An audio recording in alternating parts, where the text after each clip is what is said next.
Ano nangyari sa'yo? Yung maling buhat, Sa dumbbell, ano? nagsako, bigas. Hmm. Para siyang nag-stretch. Yung Hyperextend? Oo, tapos akala ko masakit lang na ano, tapos umabot na ng tumagal. Tapos nung nag-pandemic, hindi ko na siya, nahirapan ako diretso. Ilang buwan na ba yan? Pandemic. Tapo. 3 taon na yata yan. Okay. Mahigit na. Kasi nung akala ko, ano lang eh. Pero hindi naman siya bumagsak, hindi ano. Yun lang yung... Baka tumaas yung uric mo, sir. Hindi. Pina-x-ray namin. Hindi naman ano. Possible lang nagkakaganito. 2, osteoarthritis saka uric.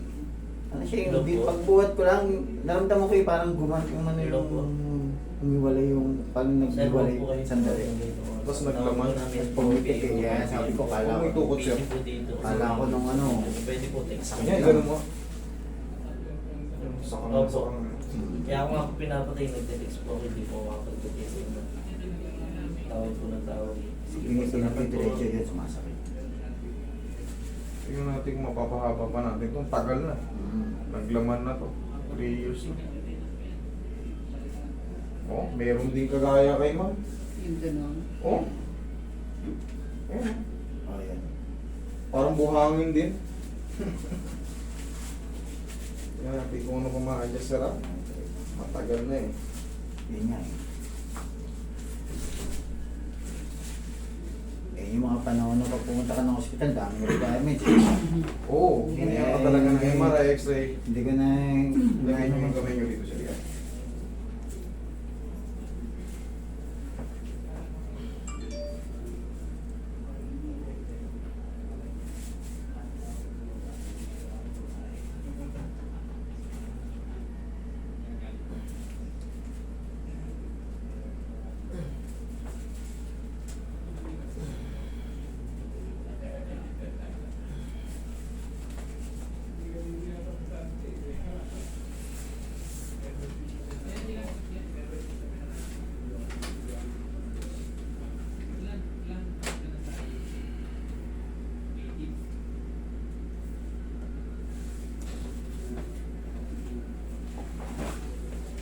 Uy, kayo nga ano, uy.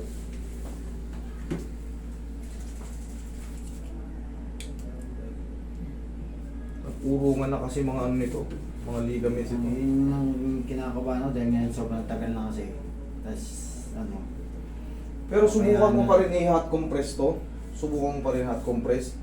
O kaya pag naliligo ka sa dagat, yung mga, o kung may malapit kayo sa mga ano, kung gusto mo talagang mahabol pa to, sa yung mga hot spring, para kang pakukuloy din, palalambot, hawak ka rin sa meron. Pinatpinatin mo. pamatakin. O para lambot. Kung hanggang saan lang kaya mo, kunyari, yung nakaganito ka, may pain ng konti, yung tolerable pa, puso mo ng konti. Tapos balik lang. Huwag mong sasaktan yung sarili mo. Pag alam mo kaya mo pa, ano mo na kaya mo lang. Habang na ano yun, siyempre pag nasa hot spring ka, ano yun, maligam-gam tumatama sa balat mo, itong mga muscle mo na to, siyempre nalambot dyan. Magbabad ka lang muna ron. Pagka yung hot compress, ang Gising babad din. dito, di sa... O dito, hot compress, tapos buhat ka ng mga ano, yung mga parang galon. Malukins. Yan, yung mga ganon.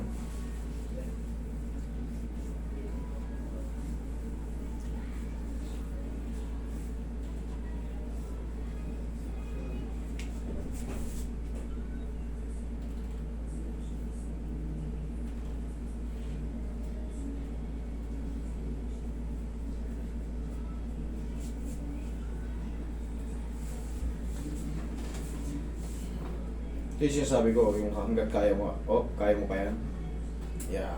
Pagka alam mo hindi mo na kaya, hawak ka sa grills nyo. Pero nga nangyayari yung biglaan, yung, ewan ko paano ko sasabihin, parang kumbaga, kamay ko papunta ron, tapos yung katawan papunta rito, biglang pipitik. Yung mga biglaang kilos na ano, parang tuloy ako nagka-ground minsan. Yung nararamdaman ko yung buto.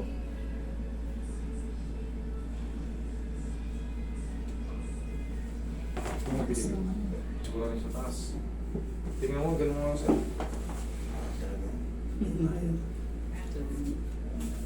Naigagalaw Bitawan mo, naman. bitawan mo. Ang ano lang talaga. Pag pinipit ka diretso. Napaka ganun pa rin. Wala nagbago. Minado ko walang nagbago. Eh kasi wala akong magawa.